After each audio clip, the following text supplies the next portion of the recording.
What's up, y'all? Hope all is well with y'all today. So, you guys, we're gonna pick up where we left off yesterday in the part one of the Willie Lynch letter. So we read the letter yesterday, which was his main letter to the slave owners or whatnot. So if you didn't watch that video, make sure you go watch it because that's the basis of the issues in our community with the division, how we're divided based on our characteristics and how they have used our very own characteristics to keep us separated, to make one feel less than the other because maybe you have a small nose, I have a big nose, maybe you're lighter, I'm darker, maybe you have longer hair or more curlier hair or more, fine hair and I have more coarse hair. So they use all of these different things to compare us, to make us hate one another and envy one another because of it. And even how they made the slaves, like they try to make the field slaves feel less than the house slaves and all of that they have done. And this is just how manipulation is used.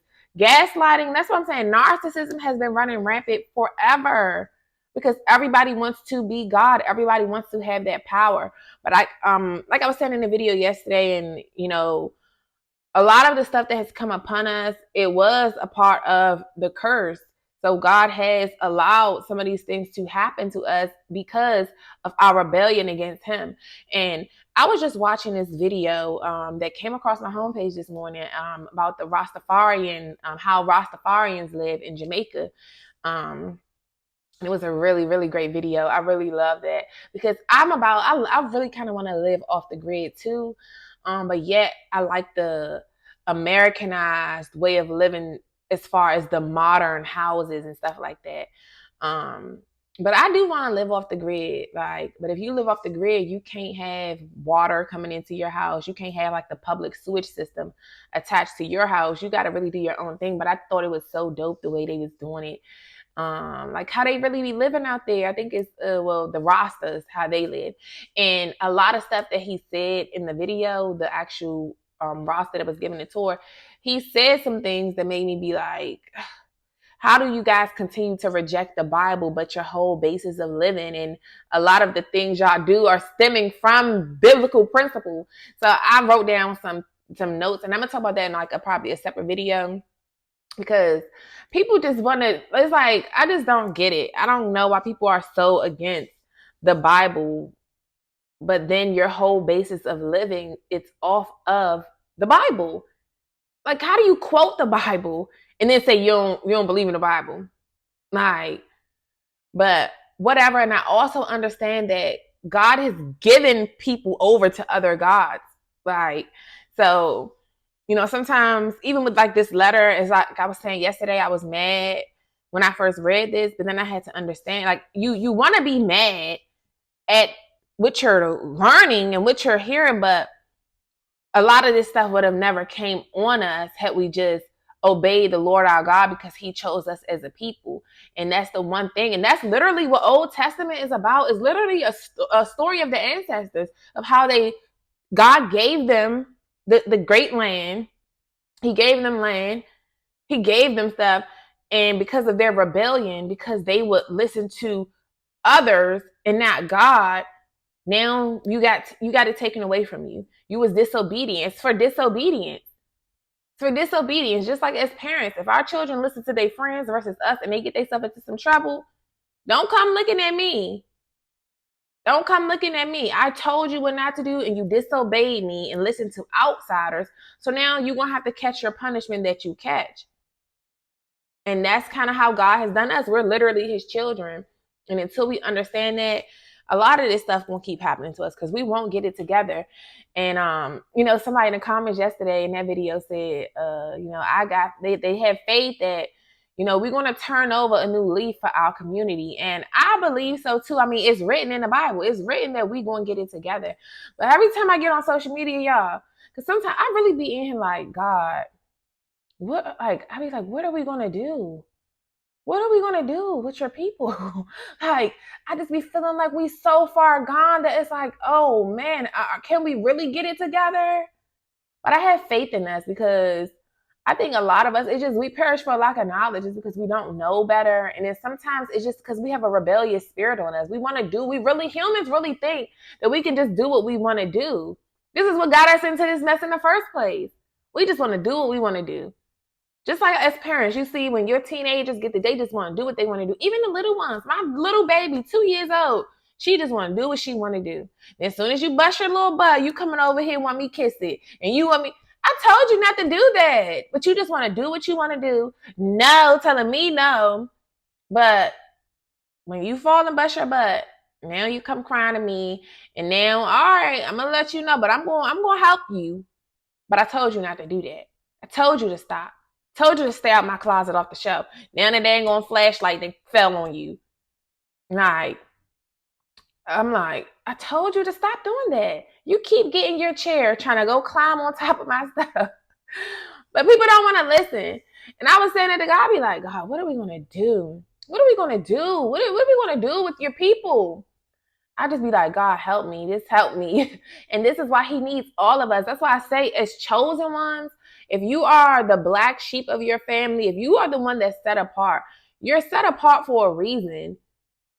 We are in the last days. This thing is going to play out with where the old earth is going to be washed away. There's going to be a new earth.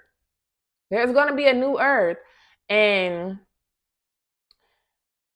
you want to just make sure that you are answering the call and that you are in repentance so that you won't be caught up in the mess, that you won't be caught up in the rapture that's coming to us, because baby, it's real. And every time I get online, I be like, oh my gosh, it is so, now that I'm out the world, when I look at the worldly things, I'm like, we just really do. We just really want to engage in our sin, and we want to just normalize certain things that it shouldn't be, it shouldn't be that.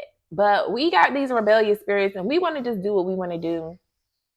And, when you humble yourself before God, you realize you just can't do whatever it is you want to do. When you really are obedient to the Father, you're like, okay, I got to do your wishes. Some of the stuff don't make me happy. I tell y'all that all the time. Some of this stuff, I'm like, oh, why can't I just duck off? Like, I'm a hermit. I really just love being ducked off.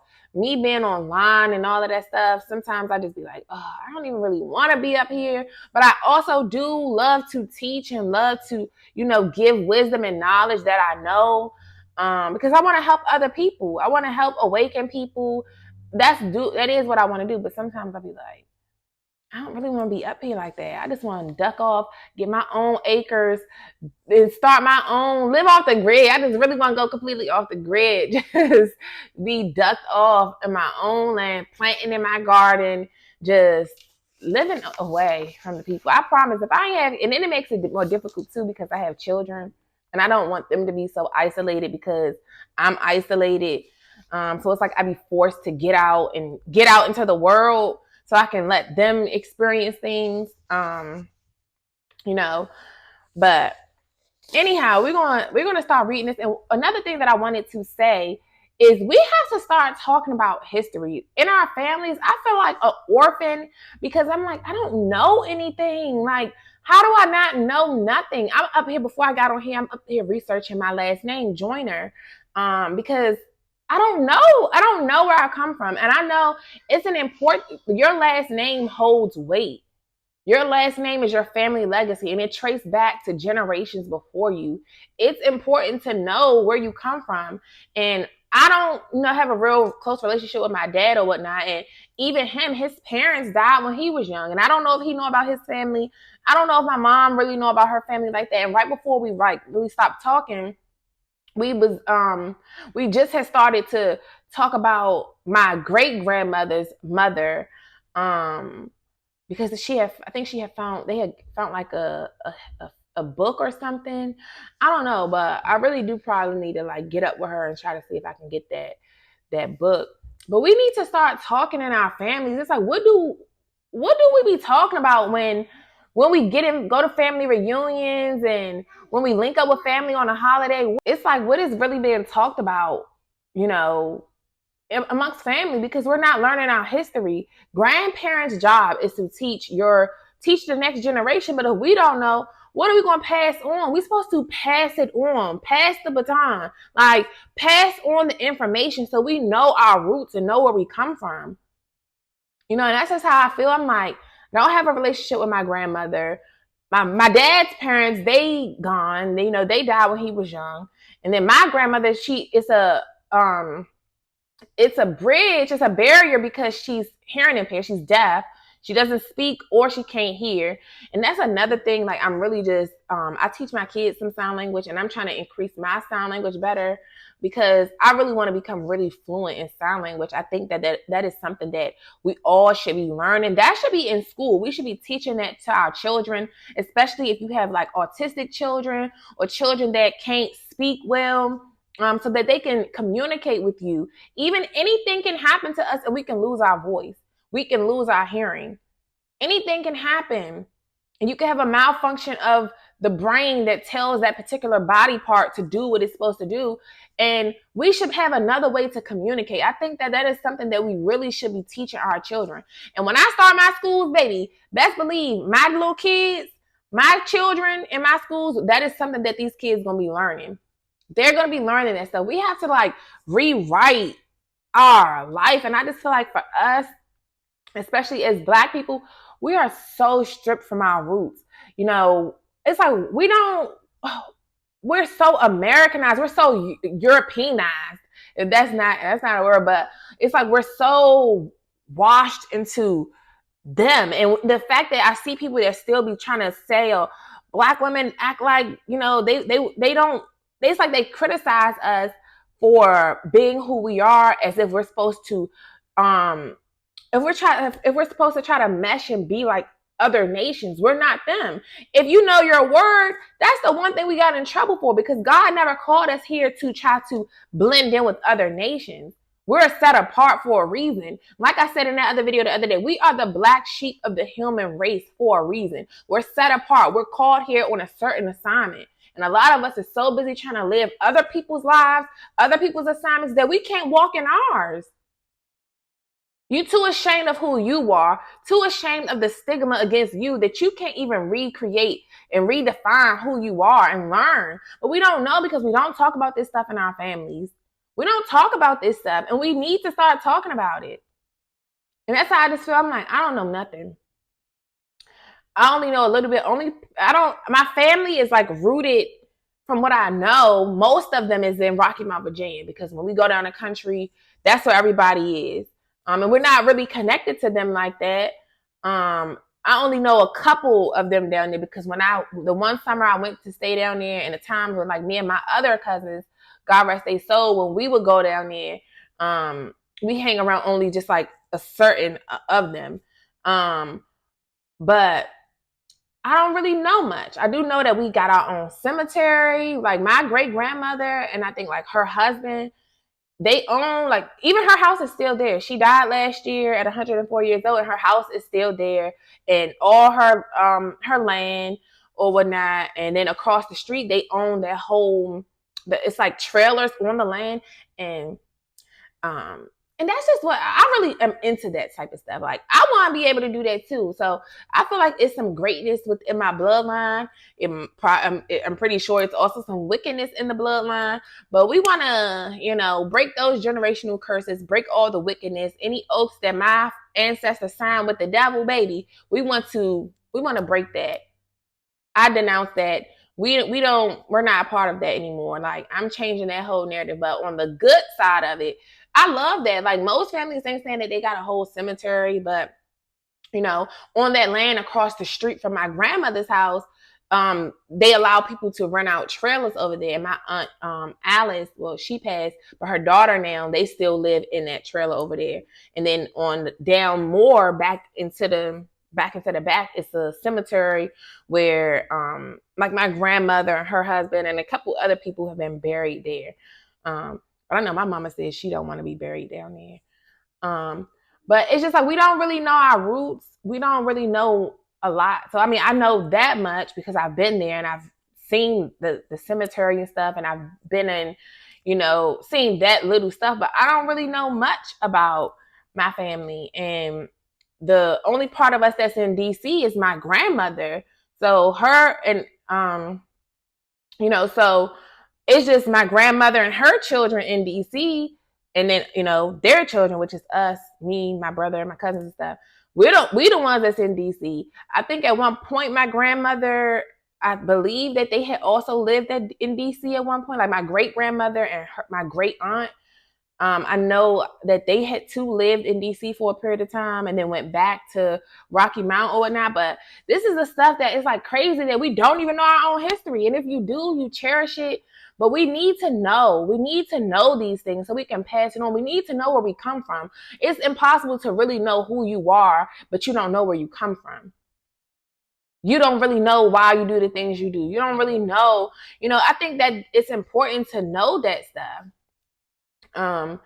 And that's one thing I wonder if my grandmother had a Bible, because I want to get I want to get one of the old Bibles. If y'all got any old texts that y'all don't want, y'all mail them to me. Shoot.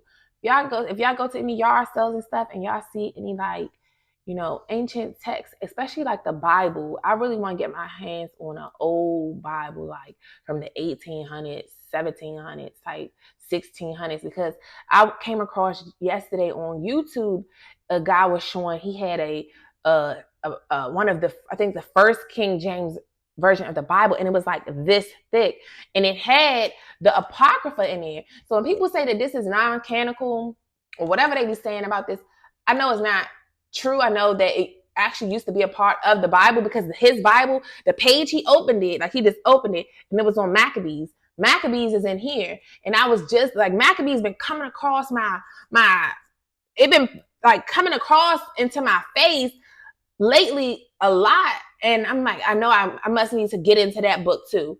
It's a lot of reading to do, but the Bible was so thick, and it was like made of like metal on the outside. So I really want to get one. And I looked at the Bible I saw like that, it was like $3,000 something. So I want to get my hands on some ancient text though. I really do, because over time, like I said yesterday, over time when things get translated and then they didn't condense it, because really,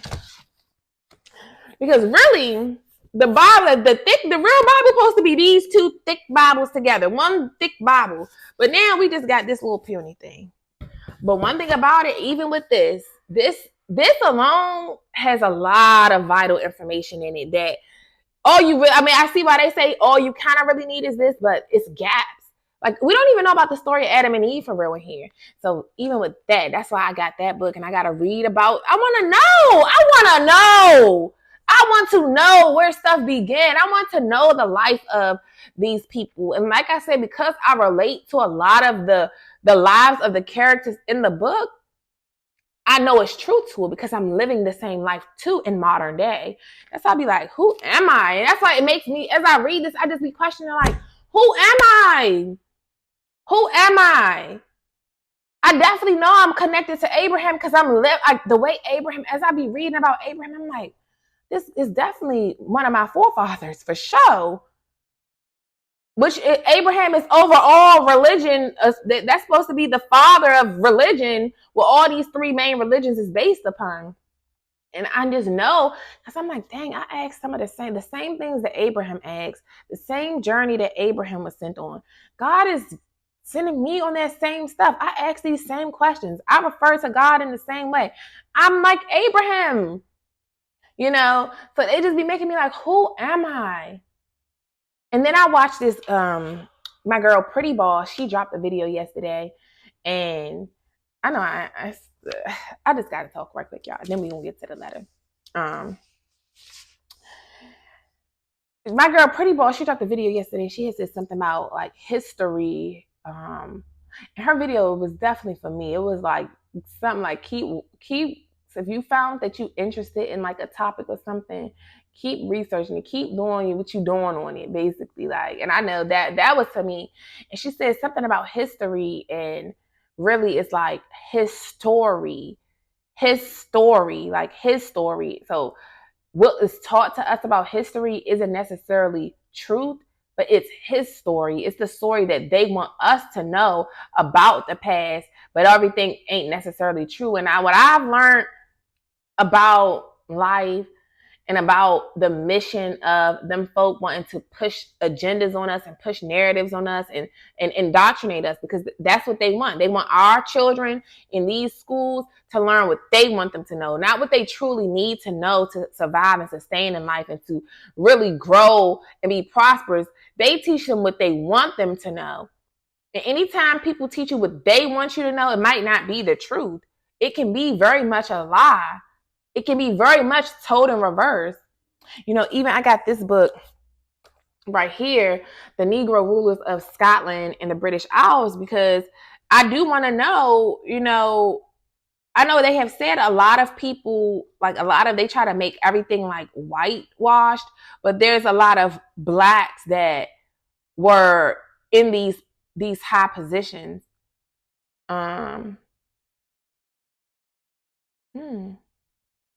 See, I gotta really I skimmed through it a little bit, but I gotta really get into it because it's saying, I wonder if this is the same King James as what we talking about. Does this say King James 1 and 2 or 1 and 3? The Moorish Scottish King James. So a lot of these people, were they really black or were they really white? And then James 4 and 5.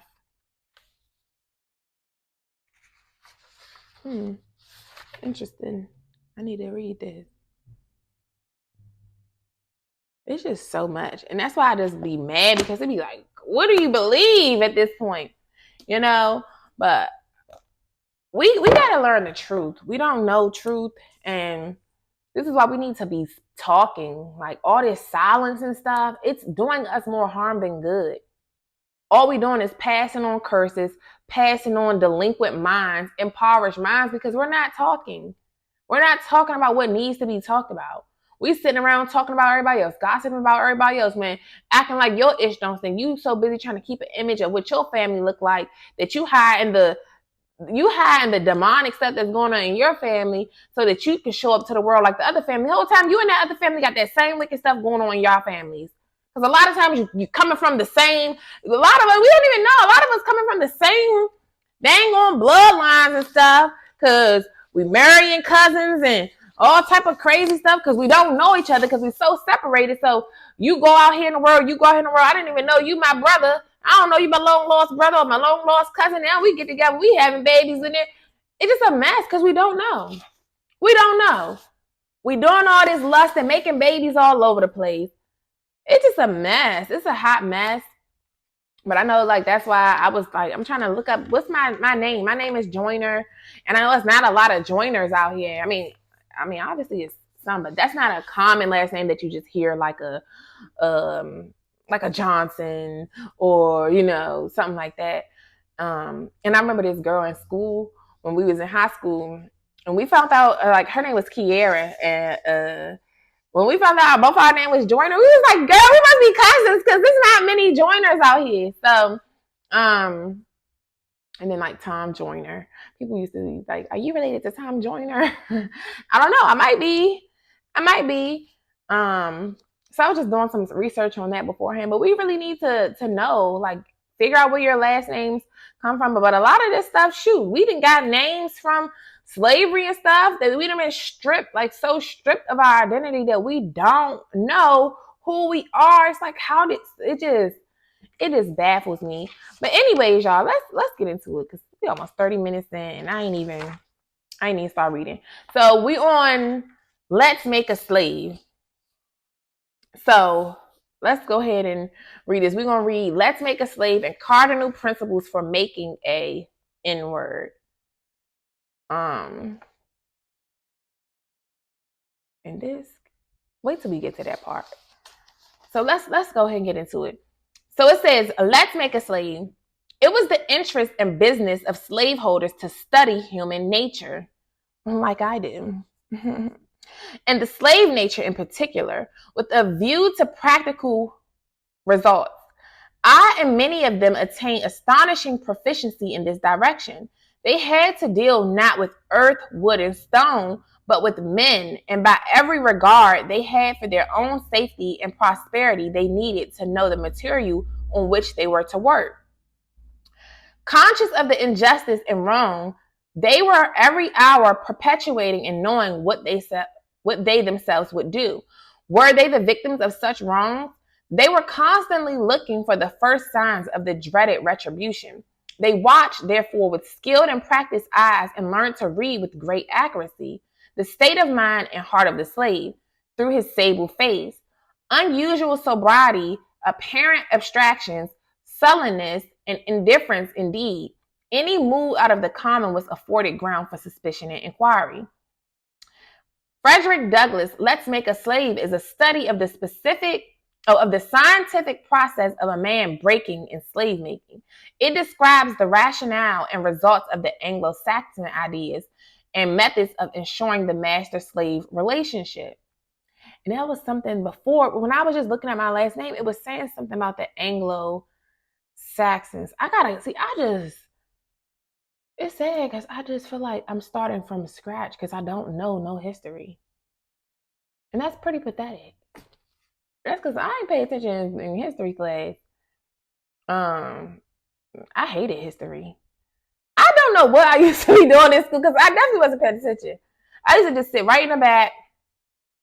I never liked social studies or science, but now those are the things that I'm into. I even printed me out the periodic table because this stuff is what make us who we are, these elements. Like, this is what make us who we are. And even like with the elements that are in the Jordan River, because, you know, they got washed and baptized and stuff in the Jordan River. And there's certain ingredients that the minerals that are in the Jordan River, which gives you the cleansing and stuff. So I'm into studying the elements.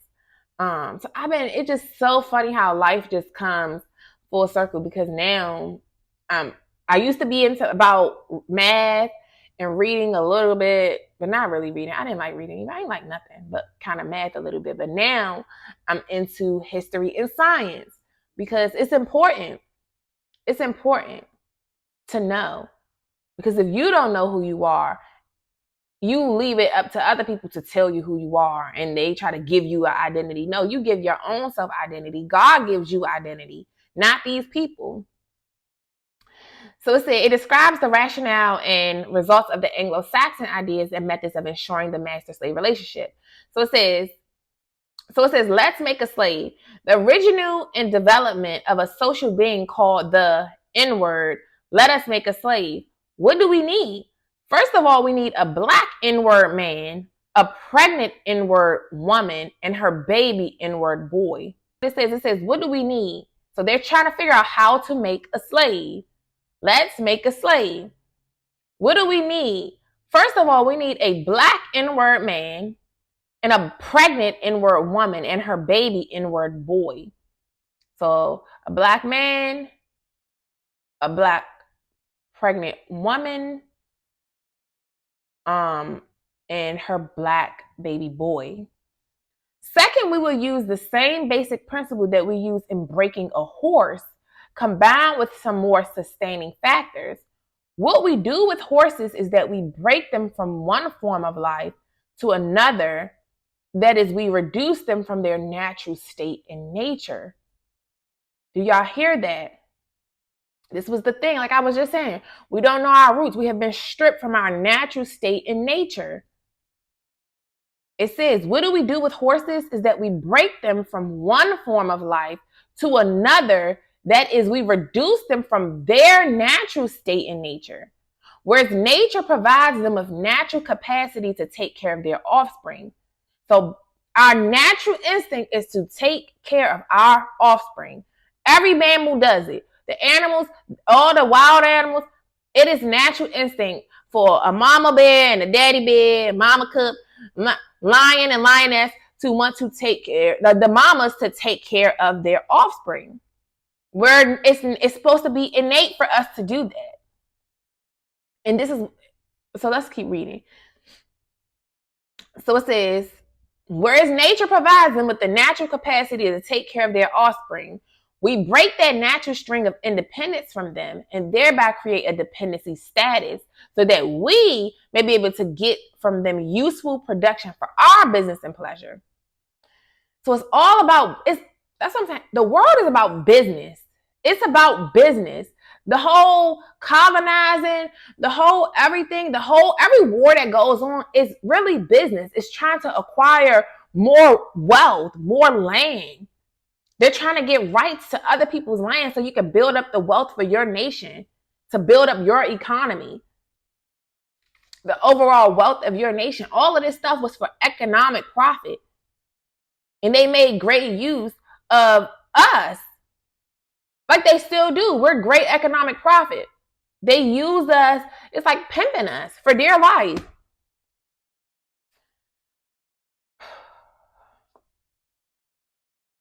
So I'm going to read that for y'all again before we move on. It says, where nature provides them with the natural capacity to take care of their offspring, we break that natural string of independence from them and thereby create a dependency status. So they want us to go from being independent of our own to dependent on them. Look at what we do in our community. We don't want to depend on one another. We can't be independent as a people. We are more dependent on them. We're more dependent on them.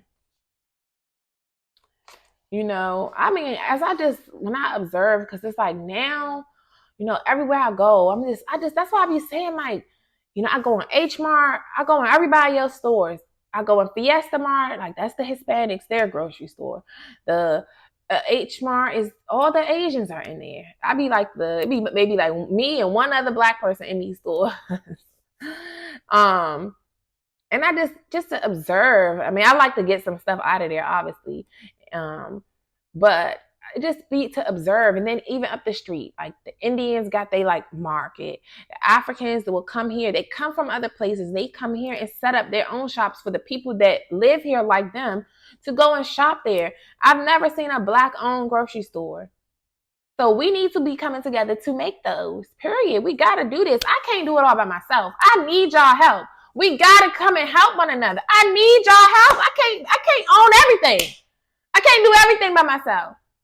I can't reach out to the masses of our community. That's why God has called you here as a black sheep. You are called for a special assignment. You need to be getting up here and answering the call on your life. And a lot of our job is to bring people closer to God and help our people, mainly our people, is to reach out and help our people get right.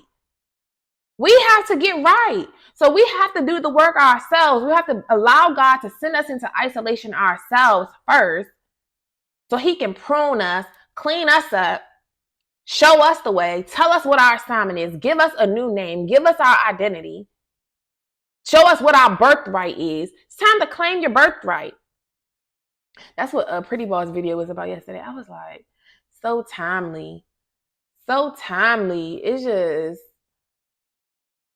It's claim what's yours.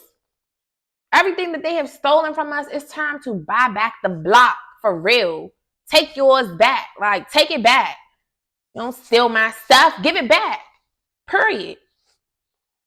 But, you know, I just look at them like they all profit off of us. The Chinese, like, they come in our towns. Like, how are y'all don't know nothing about hair, but y'all are running all these beauty supply stores and we just make them rich in the hood. Like, you know, when I used to live in Baltimore and everywhere, even in DC and stuff, it's like they in our hoods making all the money off of us.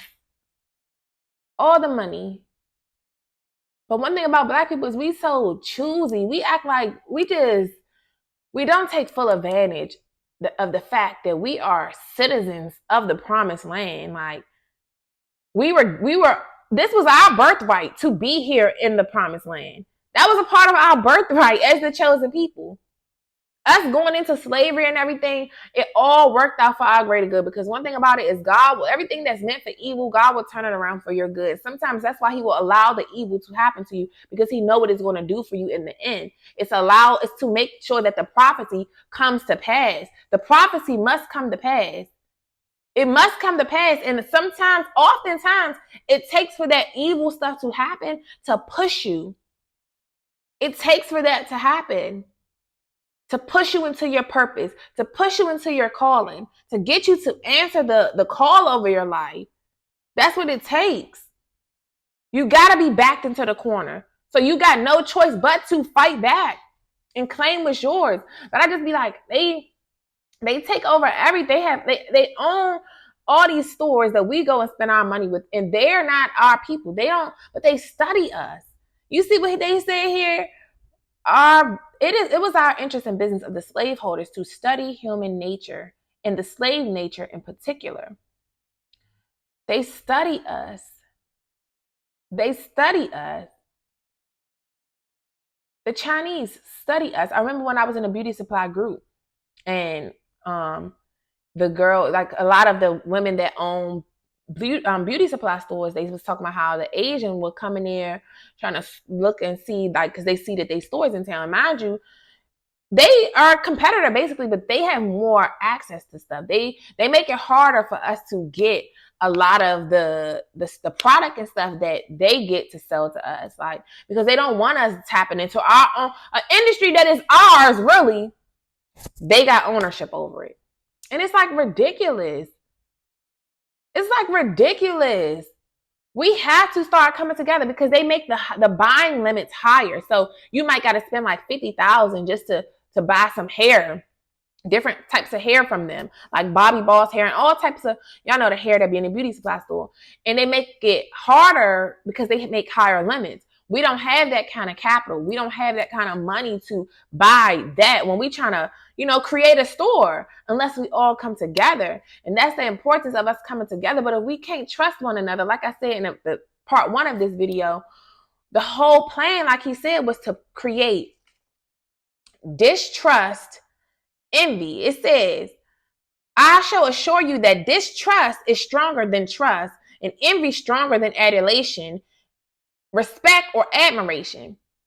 The whole goal was, he said, I use fear, distrust, and envy for control purposes.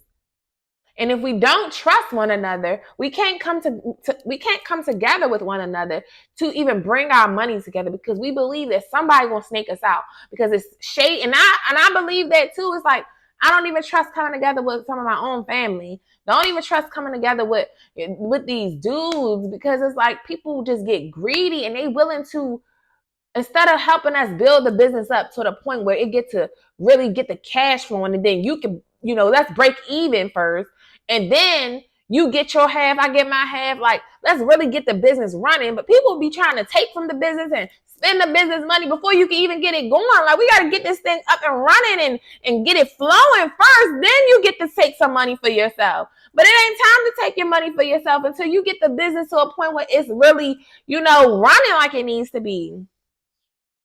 But because we can't trust one another, it just like, and it's just sad, because that's how I be feeling. I be like, people will backdoor you for a couple dollars.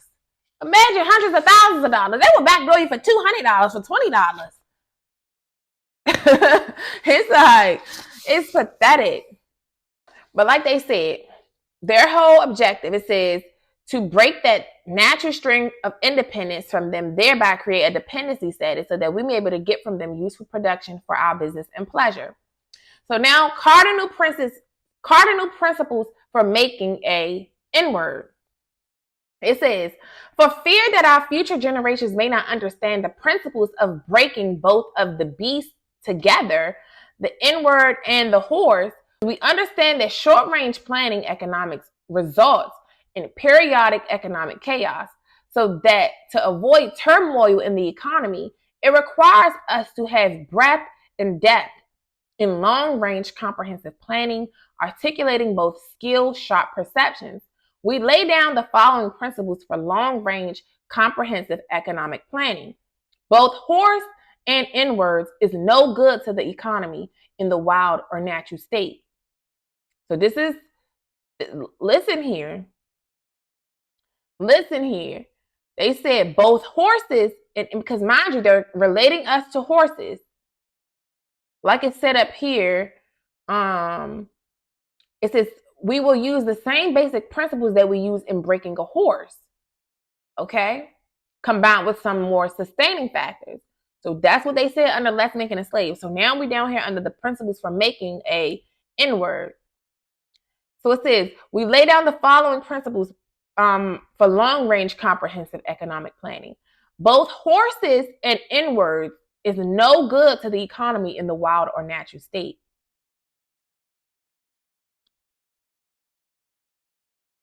It says, and I'm guessing that they're saying we wouldn't be good in our natural state because we would naturally we would want to protect one another. We would want to, because remember up here it says, where nature provides them with the natural capacity to take care of their offspring, we break that natural string of independence so that they can be dependent on us. And then down here it says, both horse and N-words is no good to the economy in the wild or natural state. So both must be broken and tied together for orderly production. For orderly future, special and particular attention must be paid to the female and the youngest offspring. Listen up. Listen up. It says both must be broken and tied together for orderly production. For orderly future, special and particular attention must be paid to the female and the youngest offspring. The mom and the youngest baby. The youngest. Both must be crossbred to produce a variety and division of labor. Both must be taught to respond to peculiar new language. Psychological and physical instruction of containment must be created for both. We hold the 6 cardinal principles as truth to be self-evident based upon the following discourse concerning the economics of breaking and tying the horse and the N-word together, all inclusive of the 6 principles laid down above. Note, neither principle alone will suffice for good economics. All principles must be employed for orderly good of the nation. Accordingly, both a wild horse and a wild or nature N-word is dangerous, even if captured. It says both a wild horse and a wild or nature N-word is dangerous, even if captured, for they will have the tendency to seek their customary freedom. Wow, that's how I know I'm definitely an N-word. Because I say that if you try to contain me, I'm going to go crazy. If you try to control me and dominate me, you're going to make me rebel. It's the nature of me. Like, don't try to, when you try to do that, it's going to make me, I'm going to go crazy on you. Like, don't do that. Wow. It says, accordingly, both a wild horse and a wild or nature N-word is dangerous, even if captured, for they will have the tendency to seek customary freedom, and in doing so might unalive you in your sleep. This is why I say, it's funny because I was just saying this the other day, like, if I see you toxic, and I'm tired, and I'm over the toxic stuff for real. But if I stay in a situation that's toxic and you're trying to dominate me, control me like that, I might end up unaliving you in that sleep. You're not going to be beating me down and beating me up and don't think that I'm not going to try to come back against you. Like, no. I ain't even about to go into story time about that situation. But once I feel you're a threat to me, now, like, I can't trust you. And now I'm on defense. I'm on defense every time. I'm just like, it's like my shoulders get up like this. And now I'm like, I just get ready to, because I don't trust you. And now I gotta be on defense. I know how to play smart though, and at the right time I might act like everything all good, but I'm gonna catch you slipping. Like it says here. Both a wild horse and a wild or nature N-word is dangerous even if captured, for they will have the tendency to seek customary freedom, and in doing so might unalive you in your sleep. You cannot rest. They sleep while you are awake and are awake while you are asleep. They are dangerous near the family house, and it requires too much labor to watch them away from the house. Above all, you cannot get them to work in this natural state. Hence, both the horse and the inward must be broken. That is breaking them from one form of mental life to another. Keep the body, take the mind. Keep the body, take the mind. And this is what people try to do to break you. This is what they're saying. This is the way to break them. Get here. Why? What do I always tell y'all in my videos? It's about mind control first. The whole objective is mind control and population control. If they can get your mind, everything else will follow. And that's been my issue with people. People, so they hate that I have a strong mind. You can't break me. You can't get into my mind. For a short while, you might like penetrate it, my fault, but it's my natural. It is natural, a natural tendency to seek customary freedom. I'm seeking freedom. So I'm not letting nobody hold me down. I'm seeking freedom. What I deem is freedom. So if you try to get in my way, I will get. I'm like Harriet Tubman. Like I said, I'm gonna get you out, and if you don't get on board, I will get you. You will get cut, because I'm gonna get my freedom. I'm seeking freedom. I'm gonna get my freedom. So if you try to hold me back from that, guess what? You're gonna have to go. You're gonna have to go. But you ain't pulling me down with you. You're gonna get kicked, or you're gonna get kicked to the curb, flat out. That's what you're gonna do. But wow, reading this again, I'm like, but I already said, they said, let's read it again. It says, accordingly, both a wild horse and a wilder nature inward is dangerous, even if captured. But they will have the tendency to seek their own customary freedom, and in doing so, they might unalive you in your sleep. You can't rest. They sleep while you're awake and are awake while you are asleep.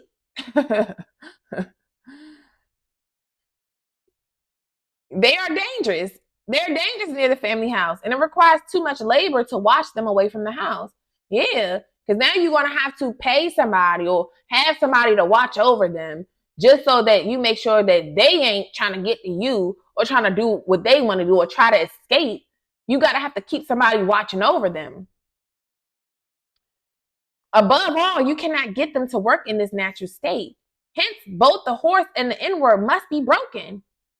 The horse and the inward must be broken. A lot of us are broken, and because of our brokenness, we succumb to the injuries, and we let that stuff stop us, and we let it weaken us because we have been broken. Now we stuck. We stuck in relationships. We stuck in neighborhoods that ain't serving us. We stuck in all these ways of life that does not serve us. We stop seeking the freedom that we once was seeking. We stop feeling like we can even attain that freedom. We think that it's not achievable anymore because of all these blocks, these barriers that has come upon us. Wow, this is wild. But it says, keep the body. Hence, they must both be broken. That is breaking them from one form of mental life to another. Keep the body, take the mind. In other words, break the will to resist. So if you break them down for so long, they're not going to want to resist. You got to try to do some one hell of a breaking. One thing about me, I'm fighting back. I'm fighting back. And now that's why I say I'm not about to be. That's why I can't stay. If you try to beat me into submission, or you think you're going, no, baby, because now I might have to get you when you sleep. I might have to pull the Medea out and hot grits you in your sleep. Don't play with me. That's why it's just best for me to separate myself, because I know me and I know what I'm capable of, but I don't want to do what I'm capable of because the righteousness in me don't want to do that stuff to people. I don't want to hurt you, and I don't want to get my freedom snatched from me for hurting you when I could have separated myself from the get-go and not stayed in something that's trying to break me down when I could just leave you alone. And you need to leave me alone. And me fleeing away from you ain't because I'm scared of you. It's because I'm scared of what might happen. And now I have children that's left behind. It ain't that I'm scared of you. I'm scared of what I could possibly do to you or what you could possibly do to me that can take my life. And now my kids got to be left with these clowns out here. They need me to raise them hands on. And that was one of the goals where it said break the natural instinct of wanting to, where was it? To break the natural instinct of wanting to care for your cubs. I don't care. All best is all. My cubs is not, these my cubs. I know, like, this is me for real. They want to take the capacity of you and your offspring so that they can have you useful for production. Nah, you're not doing that. That's why I'm like, don't do that. It's better for you to get yourself together and stop trying to manipulate and control, work with, and not work against. Because you either with me or against me or you in my way. And if you in my way, I'm going to get you out my way. Get out my way. You either with me or against me or you in my way, like Gucci said, period. So get out my way. You're in the way. If you're not working with me towards accomplishing what we need to accomplish, you are in the way. And now I'm starting to not like you. I don't like you. You're not serving purpose here. And y'all already know, I believe everything must serve a purpose. Every single thing in the world serves a purpose. There ain't nothing that doesn't serve a purpose. So why do you think, just as a mere human, that you're here just to be here? Somebody's supposed to just unconditionally love you. No, your mama can do that, not me. Yes, my love is conditional. Under the conditions that you come in this life with me, do what you're supposed to do by me and the children, or else what purpose are you serving? You're not here just to breathe and chill and lay back and just smash everything. That's not what you're just created for. Slaves were created to work. They need workers. God created us to work the land. He provided us with the land, with the resources. Now you guys must work the land.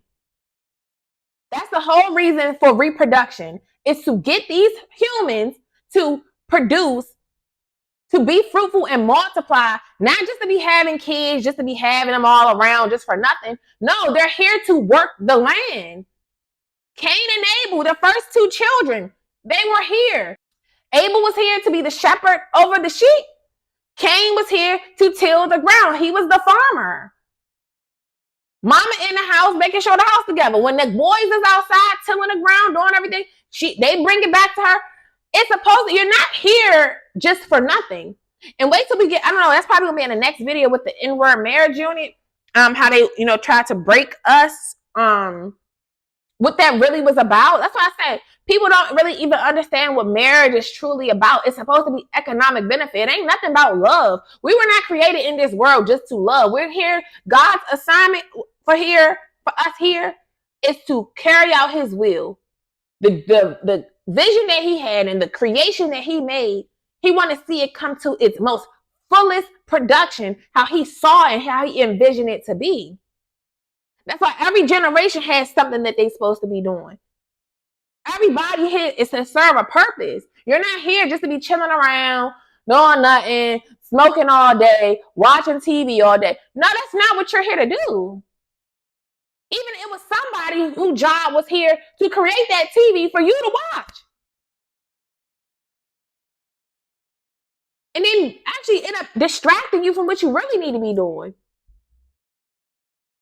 Everybody has a role, because if it wasn't for the people who took their job serious to create TV, guess what? You wouldn't have nothing to watch.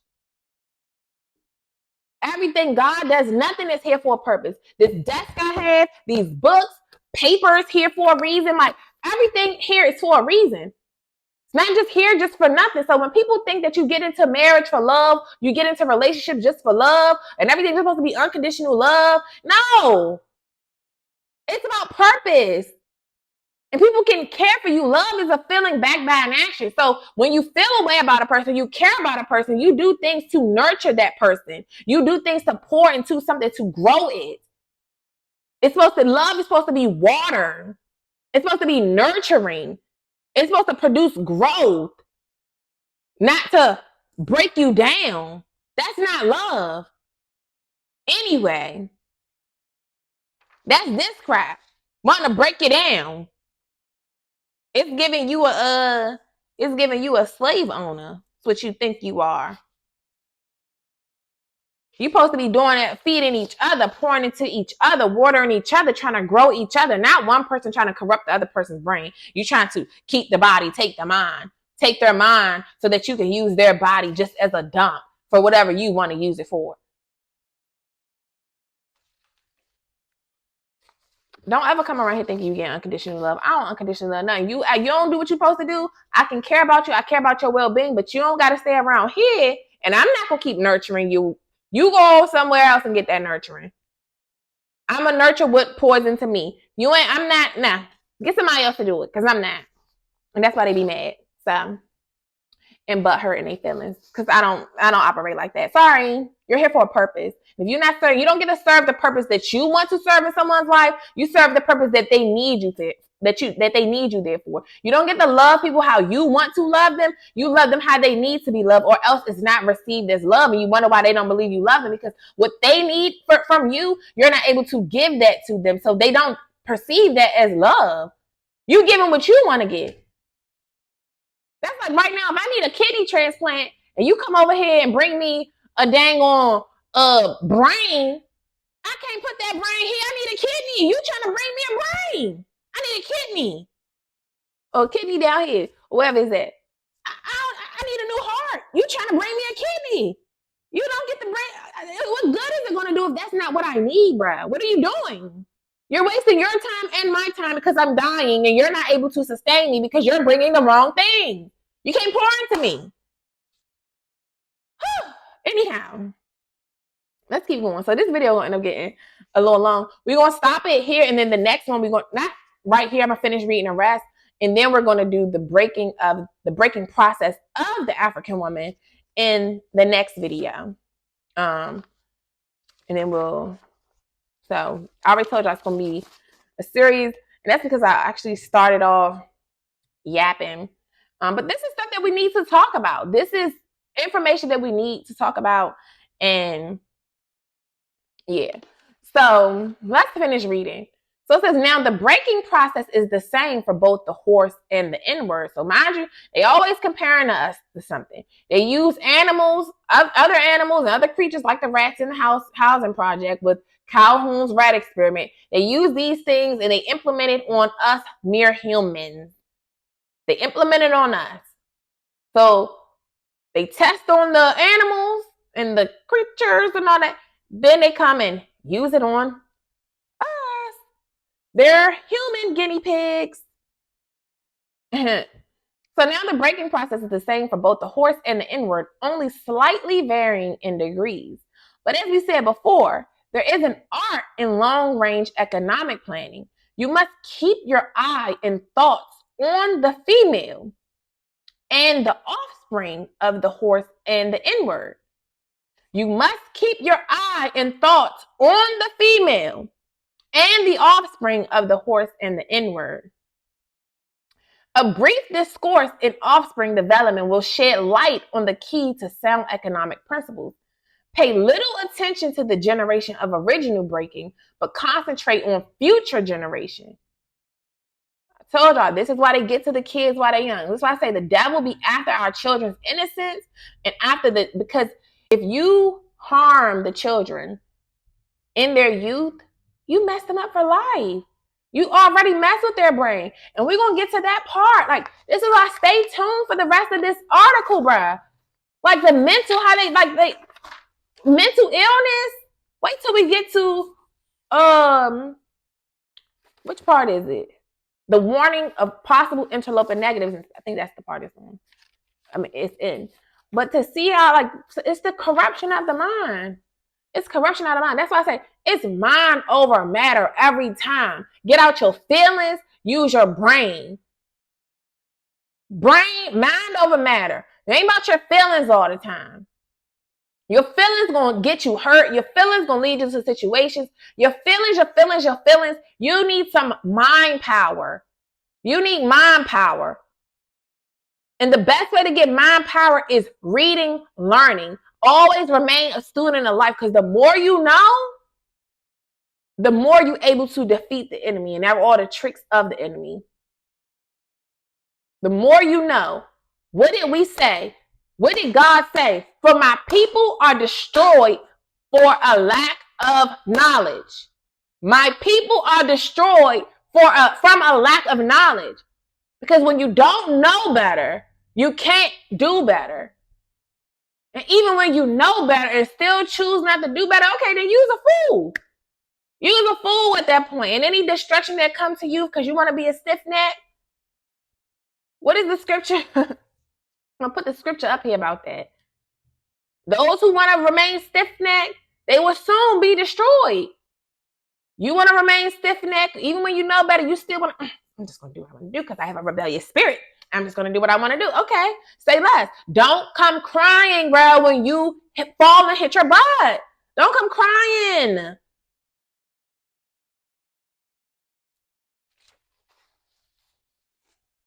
So it says, you must keep your eye and thoughts on the female and the offspring of the horse and the N-word.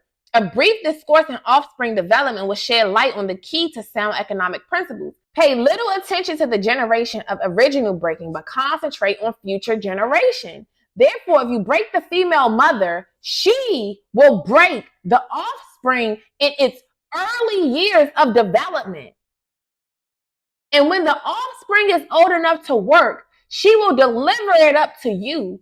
For her normal female protective tendencies will have been lost in the original breaking process. Let's run that back and break that down if you did not understand what they said, bruh. It's like this stuff really, when I first read this, it pissed me off. I just be wanting, like, because this is what has happened to our community. This is what's going on. Weak mothers, because you're mentally weak.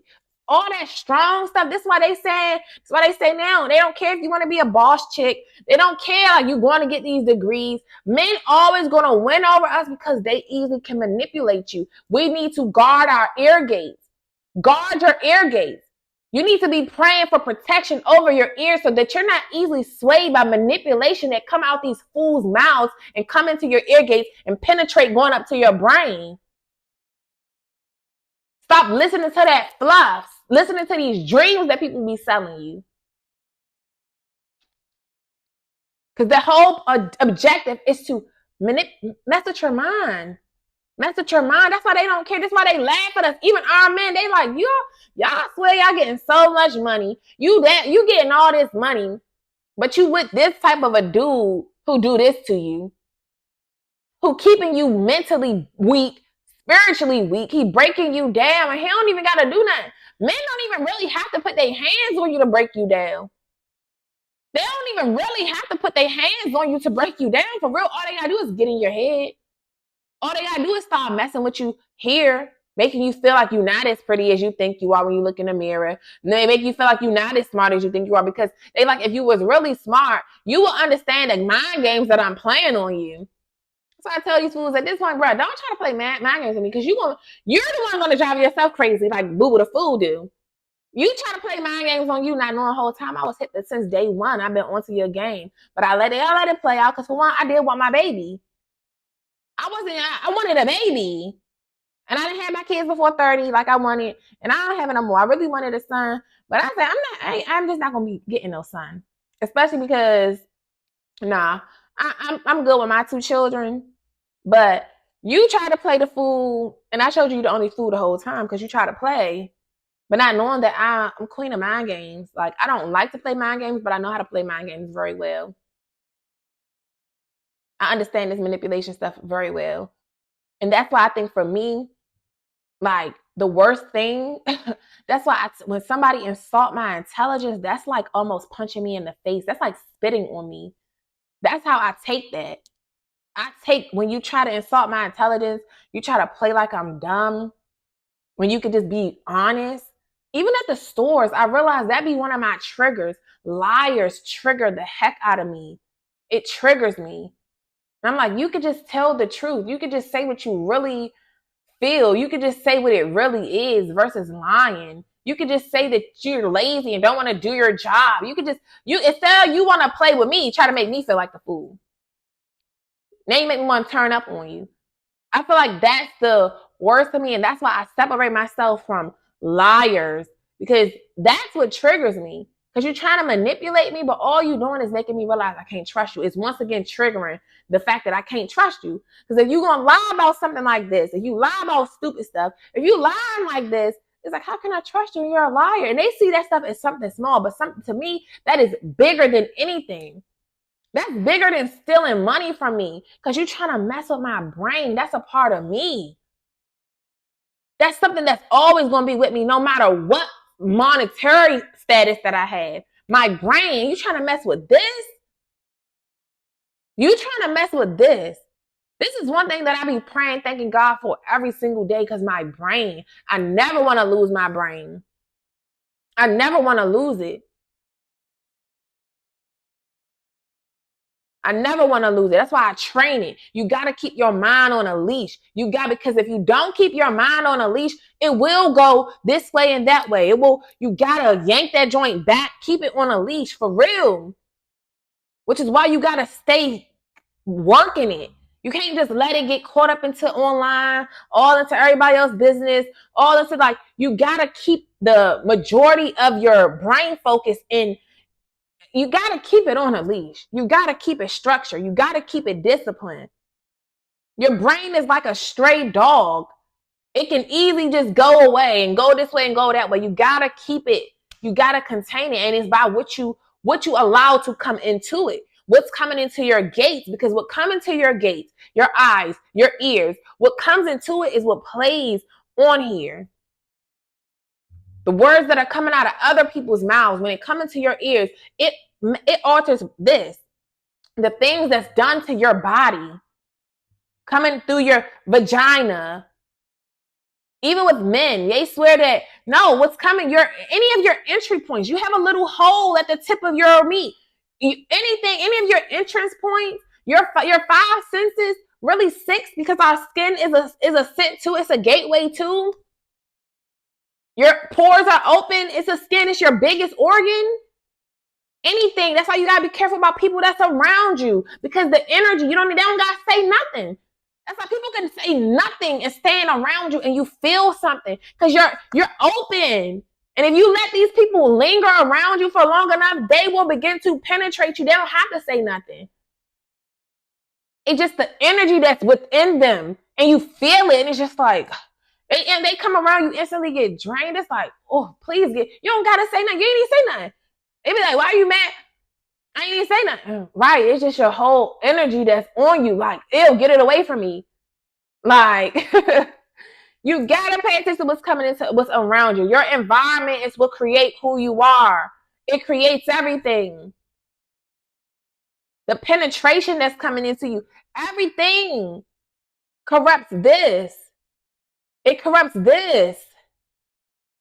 That's not what we want. Like he said, keep the body, take the mind. Because if you take the mind, the body coming right after it. If you get that person mind, they gonna follow you wherever. Boop, boop, boop. They gonna follow you right into the pit. Come on, follow me. Okay. And you gonna go walking, they leading you to the pit, and you gonna walk right down in there. Trying to be like everybody else. Like I told y'all in that video the other day, if I see the 99% going that way, that's how I know how to move. If everybody doing that and I see that the world is corrupt, so if everybody that's corrupt is going this way, why would I want to follow that? I'm going to be going this way. That's how I get my direction. Like, okay, let me do the opposite.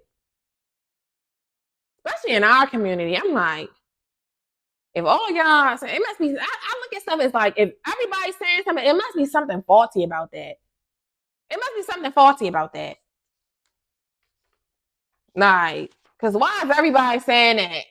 Like, no. Now, and then you got to take that with a grain of salt too, because sometimes people be like, if everybody's saying the same thing about you, it must be true. That can be true to an extent, but when it comes to like mainstream things, like just principles, morals, values, and everybody out here doing this and everybody out here, we don't want to be of the world. God called us here to be set apart.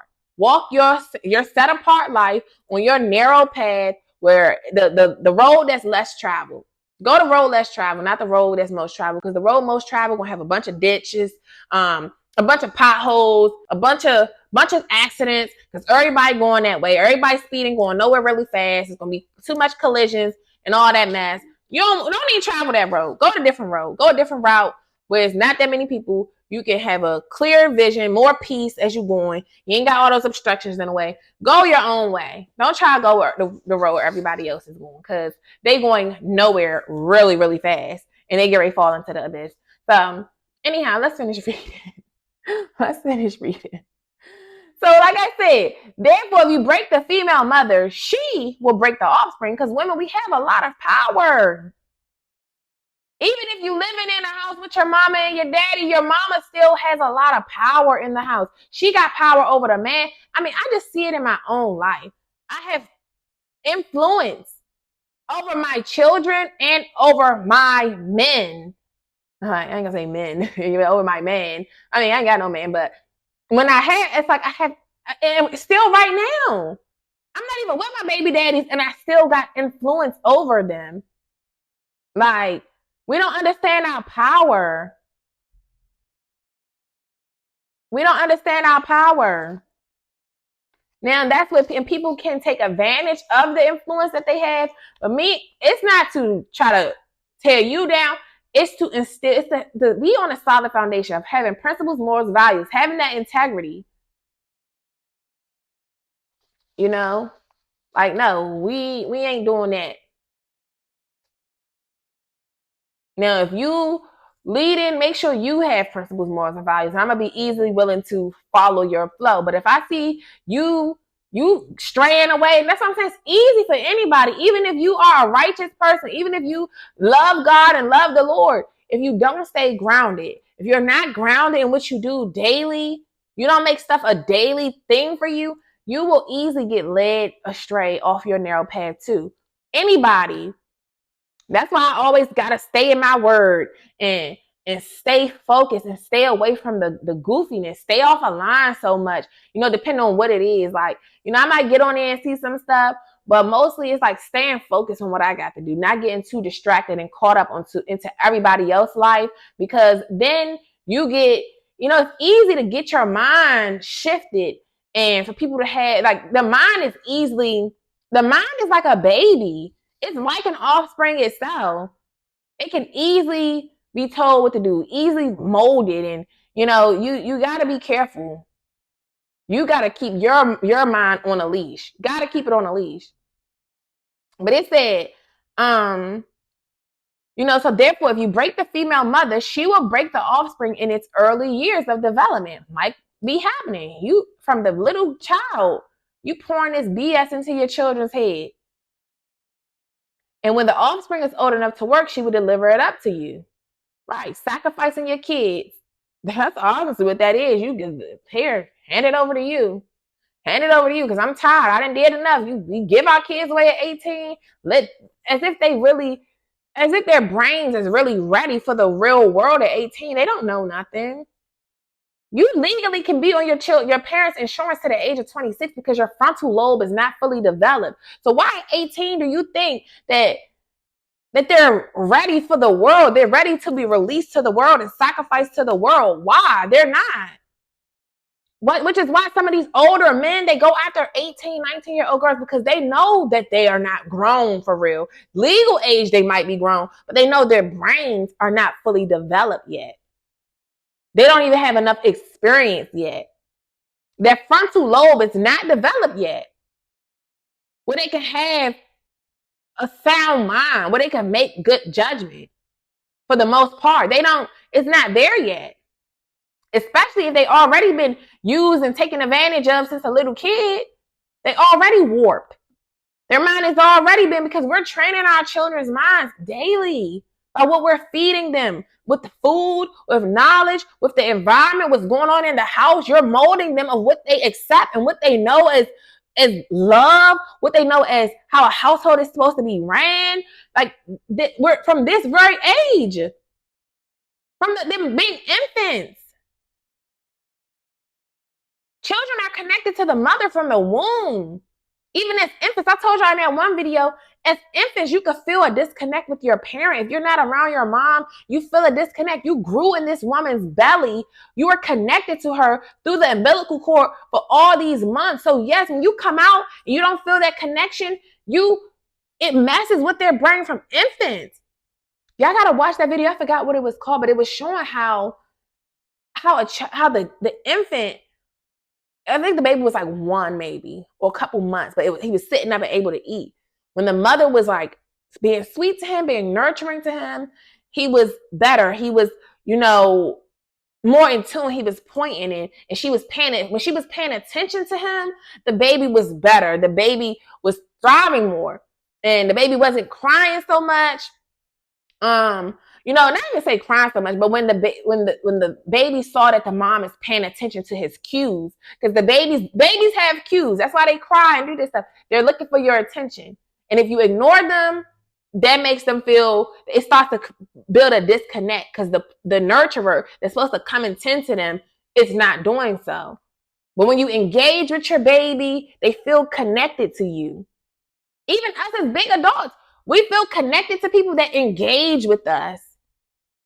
Not just simply, I'm home, you're home, you go off in your room, I'm down here. No, engaging, being around, like paying attention, listening, interacting. That's what creates bonding. The lack of the bonding is what creates a neglect, emotional neglect, which then alters your mental and causes these personality disorders. Because there's no connection. You could be in the house with somebody and still feel no connection if y'all don't have that. Y'all not connecting and bonding. And this is what we do. Like they've done. Like a lot of this is going on. It says if you break the female mother, she will break the offspring in its early years of development. And when the child is old enough to work, she will deliver it up to you. For her normal female protective tendency have been lost in the original breaking process. So she's no longer had that natural tendency to nurture and to defend and to protect her child. She's willing to get this here to you, have her, offer your children up. You're sacrificing your children. Like many of these N-word mothers have done. And many mothers, period, really. It ain't just N-words, truth be told. But everything affects us more because we already separated. It affects us more. Because one thing about it is stuff happened to them, but we have like a double, it's doubled down for us because other ethnicities or races or whatever, they go through trauma too. So we go through trauma too, but we got that extra barrier on top of us being simply N-words. So we not only have the same trauma as them, but we have the exclusion. We're excluded from them because of our complexion, because of who we are. So it's like we have the trauma on top of the racism on top of the trauma. So not only do we go have a bunch of trauma too like them, but now we excluded from everybody. Everybody looking at us weird when we already hurt too. We already hurt from our own trauma. And then we got the extra trauma from the world because we can't feel accepted in the world by people. But that's one thing that the Black community need to realize. We're not here to be accepted. We ain't never been accepted. We'll never be accepted. We don't need to be accepted. We need to create our own spaces, period. Stop trying to fit in places where you don't fit in at. Create your own space. Like we once used to have our own things. That's what we need to understand. Stop trying to be like them. You're not them. You're set apart for a reason. You are the chosen people. You are God's chosen people. Understand that. And as a chosen one, you're set apart. You're not supposed to do what everybody else do. You different. You're blessed. You're favored. For real. And that is actually why they hate you, because they see the anointing on you. They know us. They know the truth. We don't know the truth.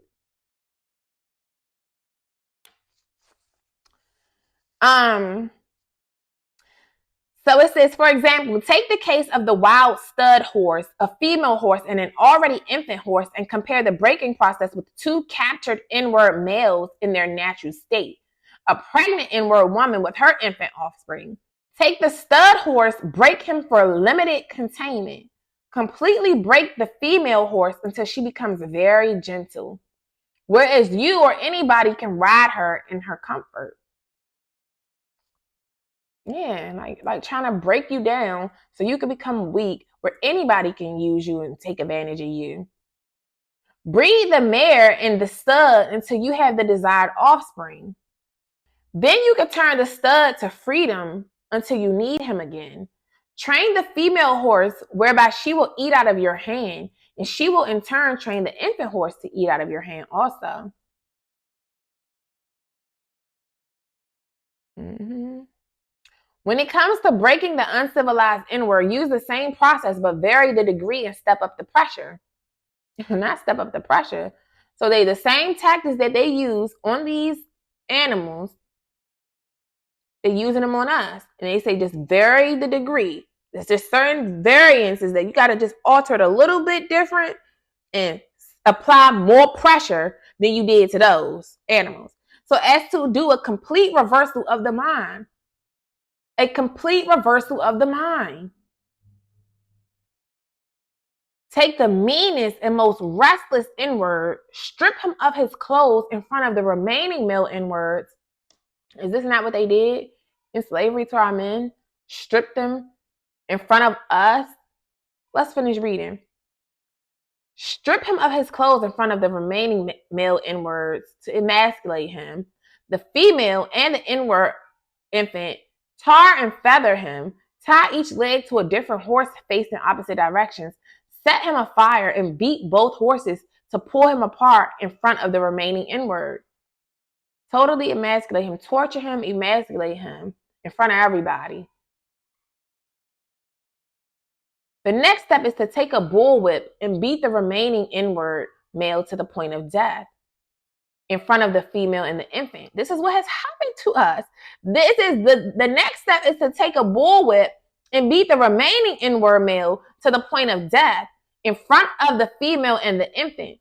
Don't unalive him, but put the fear of God in him, for he can be useful for future breeding. So we're going to leave it here, and then we'll do the next video, the breaking process of the African woman. And of course, we probably going to have to go back into this part here to bring it into, to connect it with that, because they already started the breaking process here under the making of inward. But do y'all see what they said? It says, the next step is take a bullwhip and beat the remaining inward male to the point of death in front of the female and the infant, but don't unalive him, but put the fear of God in him. So they stripped you down. It's to make them fear them. To make them fear them. This is what they did. Beat our men in front of us, stripped them down, completely emasculated him in front of his woman. Y'all know men don't like to be emasculated by their woman nor by another man in front of their woman, and now they woman looking at you like you a wuss. You let him do that, talk to you like that? Because now that makes us be like, dang, you can't even protect.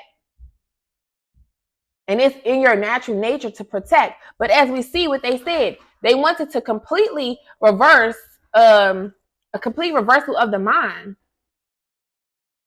It says, when it comes to breaking the uncivilized inward, so this is the man, use the same process, but vary the degree and step up the pressure to do a complete reversal of the mind. Take the meanest and most restless inward. So the most meanest, most restless man, black man, strip him of his clothes in front of the remaining black men and the female. So doing all of this to him in front of the other men, in front of the females, and in front of their kids. Tar and feather him, tie each leg to a different horse, and set him afire and beat both horses to pull him apart. So you really got him dragged. The horses went crazy after he was tied to them. Now they didn't drag the man, and he was pretty sure got unalive because of that. And it's to make an example. They made an example out of the black man. They continue to make an example out of our black men. That's why they set them up, put them in these positions. Even the rappers who get a chance to get out of the hood, you make it big into the industry, and then you still want to be on that goofy hood activity. When you made it out the hood and you still want to go chill in the hood, you still want to be involved in hood activities.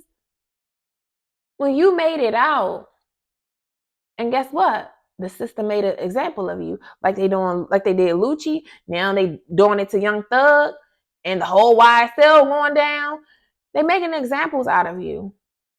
When you get an opportunity to get out of a lifestyle, don't let the pressure from the other N-words around you make you feel like, oh, you a sellout, or you ain't doing this no more. But that's what happens when we make it out. People be want to call you a traitor. People want to be like, oh, you a sellout because you made it out. And they want to bring you back into that lifestyle. And then when you don't know who you are and you still seeking acceptance from them same people that where you came from, you'll end up trying to go back and doing that stuff that they do and still want to carry on those activities when you're supposed to completely change your life. That's what you used to do. I'm not that no more. I used to do that. I ain't saying that I'm better than y'all, but I don't do that no more. And if anything, I'm going to bring you up, but you're not going to bring me down. And if you keep trying to bring me back into that lifestyle, guess I'm going to have to cut the ties because you're not bringing me back where I came from. I'm not going backwards. We don't go backwards in life. We don't do 360s in life. We do 180s. We completely change the narrative. They want to reverse our mind for the negative. We want to reverse our mind for the positive. I'm not going back to being impoverished, having an impoverished mindset that I used to have. I don't want to go back to living in poverty if I used to live in poverty. But when you want acceptance from the same people that's still in poverty, and they really wish they could be up where you at, but yeah, you doing stuff that's getting you back to where they at. Now you in jail. Now you losing, you lost your freedom. They done made an example of you. Like they continue to make an example of us. Then it says the next step, it said, so after they unalive that one, do it to another one, strip him, put fear in him in front of his, but don't unalive him. And we're going to get to that part about how we're good for economic profit. We're good for profit. So y'all stay tuned for the next video, baby, because they got us all the way messed up. But it's pathetic. And the next step is to take a bullwhip and beat the remaining N-word male to the point of death in front of the female and the baby. Don't unalive him. Just like God told Satan, you can get joked. Don't unalive him. You test him. You strip him from everything. Strip him from his health, his family, his money, his wealth, all of that. But you can't unalive him. That was a test of faith. This here, he says, but to put the fear of God in him. And honestly, but a lot of this has happened because God does want us to fear him. And he used these people that has taken us captive. This is biblical. Why did he allow them to come so hard on them? Because they would not listen. The rebellious spirit. So it's like, you think I created you here for this purpose. You're not doing what I told you to do here. You're not even serving me no more. You going to worship other gods. You so caught up into what I have provided you with more than being caught up into me. And that's why God don't like when you after him for the blessings, for the things that he can provide for you versus having the relationship with him. Because the relationship with him is more cherishing, is more valuable than what the things he can provide for you. Just to know that you covered. And when you submit to him, he keep his angels around you. They protecting you. And if you listen, if you be obedient, you're going to always be blessed. You're going to always be favored. If you be obedient to him, and a lot of our men are not obedient, they strayed so far away from God, and they wonder why they are living hell on earth. Why he's allowing your very own women to destroy you. That's why I tried to tell my ex, he don't even see. I'm like, bro, God is doing all this. You mad at God and you cursing God, because, oh, if God was real, you first of all, you already know he's real. Like, you've experienced him. And that's how you know God, because if you haven't experienced the works of God in your life, then you need to pray that he reveal himself to you, because he will. And when you experience, that's why it's hard for me. Even if I get mad about my journey, I know that he's real. So I can't reject him and I can't curse him, because I know he's real, because I know what he's done. It wasn't me. You've experienced him. But because he's let more calamity come upon you, because he's let me take your baby away, you don't even understand that he's trying to get to you. And a lot of times, God can't get to you until he stripped you from everything. That's why it's like, don't get stripped from everything before you really want to surrender your full life to him. Don't be on your day of doom when destruction is literally, right before you about to hit like literal rock bottom, and you want to call him. Don't wait to have to lose everything. And when you a person like that who was blaspheming him, and when you only after him for materialistic things, because one thing about God, he judges the heart. He judges the heart. A man might think his ways are pure, but God weighs the motives of the heart. So he know when you only praying to him for vanity. He know when you only using his name in vain. He know when you playing games. God is the ultimate manipulator. You can't manipulate him. That's what I had to learn in the beginning of my journey. I'm like, and that's why he will send you in the wilderness. He will send you on your journey. He will test your faith. He will test your faith to see, do you really believe in me because of what you see I have done for others, or because you really want to or because you really value a relationship with me? Which one is it? So he will test you. He will strip you from everything to see if you still want to stand 10 toes down. All y'all be wanting, especially these men. You want a woman that you could put her through everything and you want her to stay loyal to you. But when God put you through everything and stripped you from everything and keep bringing destruction and hurting your feelings, you want to run away from God. You can't be loyal to God no more, but y'all expect other humans to have that loyalty to you, but you don't have that loyalty to your creator. And then when he feeds you into the arms of the enemy, he'll let them take you captive. Now you mad at him and you ain't loyal to him no more. But it's all to put the fear of God back in you, because a lot of this destruction here came upon us because we asked for this. Like Kanye said, like I did that Kanye that slavery was a choice video. So as much as I want to be mad about this stuff, I already know a lot of this was because of the curse is to put the fear of God back in us. Because when this type of treacherous stuff happened to you, you stripped of everything. Who else you gonna be calling on God? It's even, was it in here or wherever I was reading about slavery, they would rarely let I think I was reading about lynching, because he is, lynching comes from Willie Lynch, this man's last name. I think I was reading it, and it would say that they would give the slave, like while he was being lynched or something, and everybody crowd around to watch this gruesomeness go on. And they would give him a couple minutes to pray. They let him pray first. They let him pray, but then they cut his prayer short and went on ahead with the activity. You don't want to wait till the last minute to pray. You don't want to. This day of doom that's coming to America, the fall of Babylon is approaching. Don't wait till the last minute to call him, because he's like he said in the scripture, for I will not hear you. I gave you plenty of chances to repent. I gave you plenty of warnings that this day is coming. You still chose the world. You still chose to be worldly. You still chose to reject me. So at the last minute, when you stripped of everything, don't try to come praying to me now. I gave you plenty of time to pray. I kept waking you up every day to give you another opportunity to get it right, and you still chose to do wrong. Instead of doing what's wrong, do what's right. So don't wait till the last minute. And a lot of this was to put the fear of God in you, because people really don't fear God. And like the scriptures say, the fear of God is the beginning of knowledge and wisdom.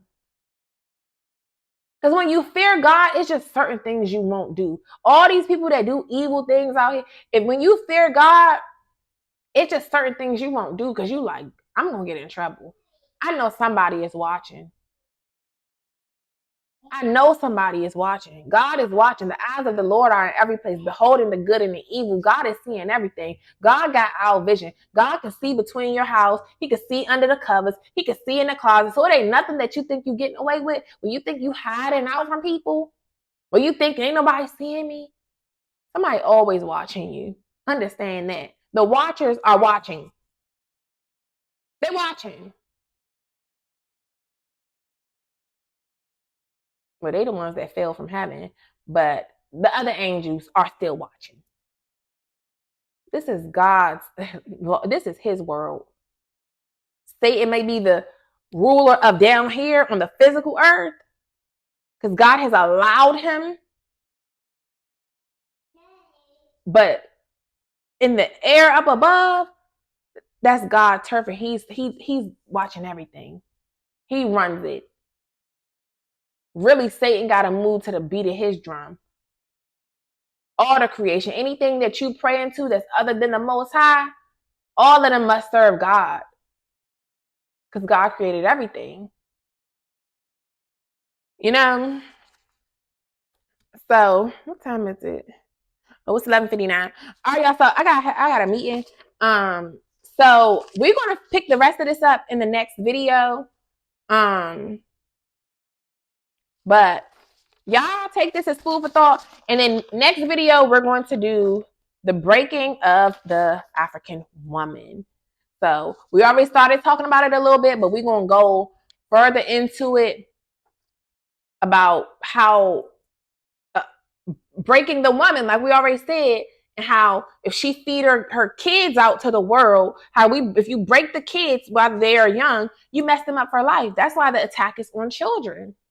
That's why the enemy wants to steal their innocence while they kids, because their brain has already been destroyed, and that plays into the benefit of them folk. It plays into the benefit when they get older because they become dependent on them. We become dependent on everybody else but ourselves. We become still modern day slaves. They can still get your brain for life. This is why, if y'all listening to this video, obviously you guys are wise and you guys love to be students of life and learn. So you're blessed. And I pray that God continue to bless you tenfold, continue to awaken you, continue to lead you to the all-knowing truth, and continue to bless any and everybody that's attached to you, because you're wise. You're wise. So give yourself a pat on the back and continue learning on your own, continue believing in God, continue being obedient, continue to try to get on that narrow path. Even if you fall, get back up. You getting another chance every day when you wake up. Repent and just try to do better. But we got to realize where this stuff really stems from. Because a lot of stuff, had we just been obedient, we would have never had all the calamity that came upon the Israelites. I just be reading, I'd be like, they're so dumb. The kings are even stupid, more stupid.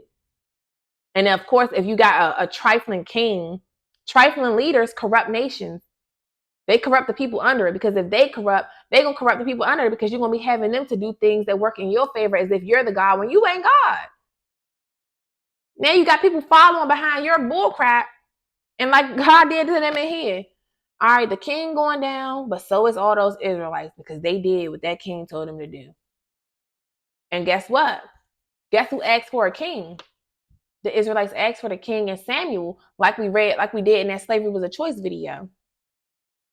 We ask for king. We ask for leaders because we don't want to just listen to God ourselves. How blessed. You know how much of a blessing it is? I just be like, I don't need no king. I got God leading me. This is what he wanted to do for all of us. What he's doing for me and what he has done for many other of the chosen ones. And this is what he wanted to do for the whole Black community. We was never supposed to have no king over us. We asked for a king. And you asked for a king that led you into corruption. And now because you asked for that king, you and that king is both going to fall and both going to feel the wrath of God. And the wrath of God ain't going to be pretty. And he even warned, like, when I did that video, we're going to go back into that because I got to read Samuel again. But when we go back to that video, I might end up doing a different, making a different YouTube page just strictly about our history, so that I don't be clashing like my page or whatever. But that means I'm gonna have to download all those videos and transfer them over to a new page and figure out how to do that. Because God got me on a double mission to get our chosen ones, to get his chosen ones into answering the call over their life so they can come help me, so we can help one another do this thing together.